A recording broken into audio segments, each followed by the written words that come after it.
السلام علیکم.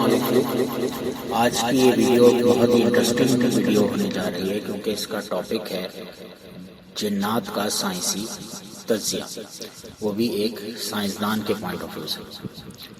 تو جناب آج کی ویڈیو شروع کرتے ہیں. جنات اللہ تعالیٰ کی مخلوق ہیں، یہ ہمارا یقین ہے. وہ آگ سے پیدا کیے گئے ہیں. ابلیس بھی ایک جن ہی تھا. ان میں شیاطین اور نیک صرف دونوں طرح کے جن موجود ہیں. اس پر بہت کچھ لکھا جا چکا ہے، سو یہ ویڈیو اس بارے میں نہیں. تو آخر پھر یہ ویڈیو کس بارے میں؟ یہ ویڈیو ہے جنات کی سائنٹیفک تشریح کے بارے میں کہ کیا وہ ہمارے درمیان ہی موجود ہیں، اور اس سے بھی زیادہ اہم سوال یہ ہے کہ ہم آخرکار انہیں دیکھ کیوں نہیں سکتے.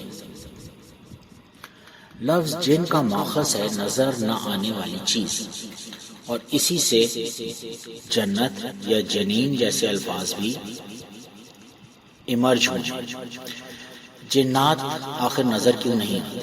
اس کی دو وجوہات بیان کی جا سکتی ہیں. پہلی وجہ تو یہ ہے کہ انسان کا ویژن بہت ہی محدود ہے. اللہ تعالیٰ نے اس کائنات میں جو الیکٹرو میگنیٹک اسپیکٹرم بنایا ہے اس کے تحت روشنی 19 اقسام کی ہے، جس میں سے ہم صرف ایک قسم کی روشنی دیکھ سکتے ہیں جو کہ 7 رنگوں پر مشتمل ہے. اب آپ اسی بات سے اندازہ لگا لیجئے کہ ہم 19 طرح کی الگ الگ روشنیوں میں سے صرف ایک طرح کی روشنی دیکھ سکتے ہیں. اس کا مطلب کیا ہوا کہ ہم 18 طرح کی روشنیوں سے دیکھ بھی نہیں سکتے انہیں. میں آپ کو چند مشہور اقسام کی روشنیوں کے بارے میں مختصراً بتاتا ہوں. اگر آپ گیما ویژن میں دیکھنے کے قابل ہو جائیں تو آپ کو دنیا میں موجود ریڈیشن نظر آنا شروع ہو جائے گی. اسی طرح سے اگر آپ مشہور روشنی ایکس رے ویژن میں دیکھنے کے قابل ہوں تو آپ کے لیے موٹی سے موٹی دیواروں کے اندر دیکھنے کی اہلیت پیدا ہو جائے گی. اگر آپ انفراریڈ ویژن میں دیکھنا شروع کر دیں تو آپ کو مختلف اجسام سے نکلنے والی حرارت نظر آنے لگے گی. روشنی کی ایک قسم کو دیکھنے کی صلاحیت الٹرا وائلٹ ویژن کی ہوگی جو آپ کو انرجی دیکھنے کے قابل بنا دے گی. اسی طرح سے مائکرو ویو ویژن اور ریڈیو ویو ویژن جیسی جملہ 19 قسم کی روشنیوں میں دیکھنے کی صلاحیت سپر پاور محسوس ہونے لگتی ہے. کائنات میں پائی جانے والی تمام چیزوں کو اگر ہم 1 میٹر کے اندر سمو دیں تو انسانی آنکھ صرف 300 نینو میٹر کے اندر موجود چیزوں کو دیکھ پائے گی، جس کا آسان الفاظ میں مطلب یہ ہے کہ ہم کل کائنات کا 0.0000003% حصہ ہی دیکھ سکتے ہیں. انسانی آنکھ کو دکھائی دینے والی روشنی ویزیبل لائٹ کہلاتی ہے، اور یہ الٹرا وائلٹ اور انفراریڈ کے درمیان پایا جانے والا بہت چھوٹا سا حصہ ہے. ہماری ہی دنیا میں ایسی مخلوقات موجود ہیں جن کا ویژول اسپیکٹرم ہم سے بہت مختلف ہے. مثال کے طور پر سانپ وہ جانور ہے جو انفراریڈ میں دیکھ سکتا ہے. ایسے ہی شہد کی مکھی الٹرا وائلٹ میں دیکھ سکتی ہے. دنیا میں سب سے زیادہ رنگ مینٹس شrimp کی آنکھ دیکھ سکتی ہے. الو کو رات کے گھوپ اندھیرے میں بھی ویسے ہی رنگ نظر آتے ہیں جیسے انسان کو دن میں نظر آتے ہیں. امریکن کک نامی پرندہ ایک ہی وقت میں 180 ڈگری کا منظر دیکھ سکتا ہے، جبکہ گھریلو بکری 320 ڈگری تک کا ویو دیکھ سکتی ہے. اسی طرح سے درختوں میں پائے جانے والا گرگٹ ایک ہی وقت میں 2 علیحدہ ڈائریکشنز کے اندر دیکھ سکتا ہے، جبکہ افریقہ میں پائے جانے والا پرونگس نامی ہرن ایک صاف رات کے اندر سیارے سیٹرن کے دائرے تک کو دیکھ سکتا ہے. اب آپ اندازہ کر سکتے ہیں کہ انسان کی دیکھنے کی حس کس قدر محدود ہے، اور وہ اکثر ان چیزوں کو بھی نہیں دیکھ پاتا جو کہ جانور دیکھ سکتے ہیں. ترمذی شریف کی حدیث نمبر 3459 کے مطابق نبی کریم صلی اللہ علیہ وآلہ وسلم نے فرمایا کہ جب تم مرغ کی آواز سنو تو اس سے اللہ کا فضل مانگو، کیونکہ وہ اسی وقت بولتا ہے جب وہ فرشتے کو دیکھتا ہے، اور جب گدھے کی رینکنے کی آواز سنو تو شیطان مردود سے اللہ کی پناہ مانگو، کیونکہ اس وقت وہ شیطان کو دیکھ رہا ہوتا ہے۔ جب میں نے مرغ کی آنکھ کی ساخت پر تحقیق کی تو مجھے یہ جان کر حیرت ہوئی کہ مرغ کی آنکھ انسانی آنکھ سے دو باتوں میں بہت بہتر ہے۔ پہلی بات یہ کہ جہاں انسانی آنکھ میں 2 قسم کے لائٹ ریسیپٹرز ہوتے ہیں، وہاں مرغ کی آنکھ میں 5 قسم کے لائٹ ریسیپٹرز ہوتے ہیں۔ اور دوسری چیز فوبیا، جو انتہائی تیزی سے گزر جانے والی کسی بھی چیز کو پہچاننے میں آنکھ کی مدد کرتا ہے، جس کی وجہ سے مرغ ان چیزوں کو دیکھ سکتا ہے جو روشنی دیں اور انتہائی تیزی سے حرکت کریں۔ اور اگر آپ گدھے کی آنکھ پر تحقیق کریں تو آپ دیکھیں گے کہ اگرچہ رنگوں کو پہچاننے میں گدھے کی آنکھ ہم سے بہتر نہیں، لیکن گدھے کی آنکھوں میں راڈز کی ریشو کہیں زیادہ ہوتی ہے، اور اسی وجہ سے گدھا اندھیرے میں درختوں اور سائے کو پہچان لیتا ہے۔ یعنی آسان الفاظ میں گدھے کی آنکھ میں اندھیرے کو پہچاننے کی صلاحیت ہم سے کہیں زیادہ ہے۔ البتہ انسان کی سننے کی حس اس کی دیکھنے کی حس سے بہتر ہے، اگرچہ دوسرے جانوروں کے مقابلے میں پھر بھی کم ہے۔ مثال کے طور پر نیولے نما جانور بچھو کے سننے کی صلاحیت سب سے زیادہ یعنی 16 ہرٹز سے لے کر 45,000 ہرٹز تک ہے۔ ہرٹز فریکوینسی کی یونٹ ہے جس میں ہم ساؤنڈ کو میئر کرتے ہیں، اور انسان کی اس سے تقریباً آدھی یعنی ایک نارمل ہیومن بینگ کی سننے کی حس جو ہے that is between 20 hertz to 20,000 hertz.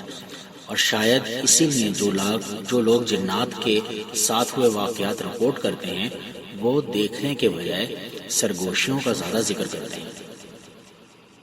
ایک سرگوشی کی فریکوینسی تقریباً 150 ہرٹز ہوتی ہے، اور یہی وہ فریکوینسی ہے جس میں انسان کا اپنے ذہن پر کنٹرول ختم ہونا شروع ہوتا ہے۔ اس کی واضح مثال ASMR تھراپی ہے، جس میں 100 ہرٹز کی سرگوشیوں سے آپ کے ذہن کو ریلیکس کیا جاتا ہے۔ اس ویڈیو کے شروع میں نے جنات کو نہ دیکھ پانے کی 2 ممکنہ وجوہات کا ذکر کیا تھا، جن میں سے ایک تو بیان کر دی، لیکن دوسری بیان کرنے سے پہلے میں ایک چھوٹی سی تھیوری سمجھانا چاہتا ہوں۔ سن 1803 میں ڈالٹن نامی سائنسدان نے ایک تھیوری پیش کی تھی کہ کسی مادے کی سب سے چھوٹی اور نہ نظر آنے والی کوئی بھی اکائی ہوگی، اور ڈالٹن نے اس اکائی کو ایٹم کا نام دیا تھا۔ اس بات کے تقریباً 100 سال گزرنے کے بعد جب تھامسن نامی سائنسدان نے ایٹم کے گرد مزید چھوٹے ذرات کی نشاندہی کی جنہیں ہم الیکٹرانز کے نام سے جانتے ہیں، پھر 7 سال کے بعد ردرفورڈ ایک اور سائنسدان تھا جس نے ایٹم کے نیوکلیس کا اندازہ لگایا، اور اس کے 2 سال بعد بوہر نامی سائنسدان نے بتایا کہ الیکٹرانز ایٹم کے گرد گھومتے ہیں، اور 10 سال بعد 1926 میں شارٹنگر نامی سائنسدان نے ایٹم کے اندر بھی مختلف اقسام کی انرجی کے بادلوں کو دریافت کیا۔ جو چیز 200 سال پہلے ایک تھیوری تھی آج وہ ایک حقیقت ہے، اور آج ہم سب ایٹم کی ساخت سے واقف ہیں، حالانکہ اس سے دیکھ پانا آنکھ کے لیے آج بھی ممکن نہیں۔ ایسی ہی ایک تھیوری 1960 میں پیش کی گئی جسے اسٹرنگ تھیوری کہتے ہیں۔ اس کی ڈیٹیلز بتانے سے پہلے میں ایک بات کی وضاحت کرنا ضروری سمجھتا ہوں کہ انسان کی حرکت آگے اور پیچھے، دائیں اور بائیں، اوپر اور نیچے ہونا ممکن ہے، جسے ہم 3 ڈائمینشنز یا 3D کہتے ہیں۔ ہماری دنیا یا ہمارا عالم انہی 3 ڈائمینشنز کے اندر قید ہے، ہم اس سے باہر نہیں نکل سکتے۔ Means X, Y and Z axis. لیکن اسٹرنگ تھیوری کے مطابق مزید 11 ڈائمینشنز موجود ہیں۔ میں ان 11 کی 11 ڈائمینشن میں ممکن ہو سکنے والی باتیں بتاتا ہوں۔ اگر آپ پہلی ڈائمینشن میں ہیں تو آپ آگے اور پیچھے ہی حرکت کر سکیں گے۔ اگر آپ دوسری ڈائمینشن میں داخل ہو جائیں تو آپ آگے پیچھے کے علاوہ دائیں بائیں بھی حرکت کر سکیں گے، اور اگر تیسری ڈائمینشن میں آ جائیں تو آگے پیچھے، دائیں بائیں اور اوپر نیچے ہر طرف حرکت کر سکیں گے۔ اور یہی ہماری دنیا ہے، یا جسے ہم اپنا عالم کہتے ہیں۔ اگر آپ کسی طرح سے چوتھی ڈائمینشن میں داخل ہو جائیں تو آپ وقت میں بھی حرکت کر سکیں گے۔ پانچویں ڈائمینشن میں داخل ہونے پر آپ اس عالم سے نکل کر کسی دوسرے عالم میں داخل ہونے کے قابل ہو جائیں گے، جیسے کہ عالم ارواح۔ چھٹی ڈائمینشن میں آپ دو یا دو سے زیادہ عالموں میں حرکت کرنے کے قابل ہو جائیں گے، اور میرے ذہن کے مطابق عالم اسباب کے ساتھ عالم ارواح اور عالم برزخ کا نام آتا ہے۔ ساتویں ڈائمینشن آپ کو اس قابل بنا دے گی کہ اس عالم میں بھی جا سکیں گے جو کائنات کی تخلیق سے پہلے یعنی بگ بینگ سے پہلے کا تھا۔ آٹھویں ڈائمینشن آپ کو تخلیق سے پہلے کے بھی مختلف عالموں میں لے جانے کے قابل ہوگی۔ نویں ڈائمینشن ایسے عالموں کا سیٹ ہوگا جن میں سے ہر عالم میں فزکس کے قوانین ایک دوسرے سے مکمل مختلف ہوں گے۔ ممکن ہے کہ وہاں کا ایک دن ہمارے 50,000 سال کے برابر ہو۔ اور آخری اور 10ویں ڈائمینشن، اس میں آپ جو بھی تصور کر سکتے ہیں، جو بھی سوچ سکتے ہیں اور جو بھی آپ کے خیال میں گزر سکتا ہے، اس ڈائمینشن میں وہ سب کچھ ممکن ہوگا۔ اور میری ذاتی رائے کے مطابق جنت شاید اس ڈائمینشن سے بھی ایک درجے آگے کی جگہ ہے، کیونکہ حدیث قدسی میں آتا ہے کہ جنت میں میرے بندے کو وہ کچھ میسر ہوگا جس کے بارے میں نہ کبھی کسی آنکھ نے دیکھا، نہ کبھی کان نے اس کے بارے میں سنا، اور نہ کبھی کسی دل میں اس کا خیال ہوگا۔ اور دوسری جگہ یہ بھی آتا ہے کہ میرا بندہ وہاں جس چیز کی بھی خواہش کرے گا وہ اس کے سامنے موجود ہوگی۔ بالیقین جنات ہم سے اوپر کی ڈائمینشن کے باسی ہیں، اور یہ وہ دوسری سائنٹیفک وجہ ہے جس کی بنا پر ہم انہیں نہیں دیکھ سکتے۔ ان 10 ڈائمینشنز کے بارے میں جاننے کے بعد آپ یہ سمجھ سکتے ہیں کہ جنات کے بارے میں قرآن ہمیں ایسا کیوں کہتا ہے کہ وہ تو تمہیں وہاں سے دیکھتے ہیں جہاں سے تم انہیں نہیں دیکھ سکتے۔ یا پھر یہ جنات اتنی تیزی سے سفر کیسے کر سکتے ہیں؟ جیسے سورۃ سبا میں ذکر ہے کہ ایک جن نے حضرت سلیمان علیہ السلام کے سامنے ملکہ بلقیس کا تخت لانے کا دعویٰ کیا تھا، اور پھر کشش ثقل کا بھی ان پر کوئی اثر نہیں ہوتا اور وہ اڑتے پھرتے ہیں۔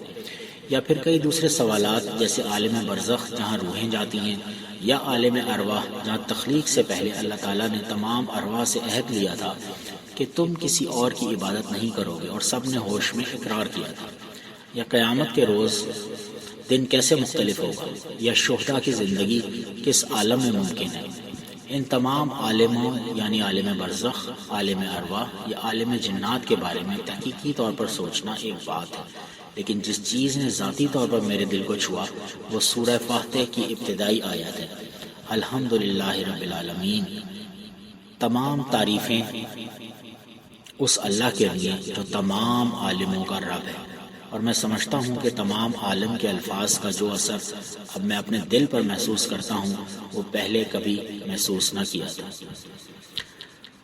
The writing credit for this video goes to Mr. Khalilur Rahman Chishti. Thank you guys. Take care and Allah Hafiz.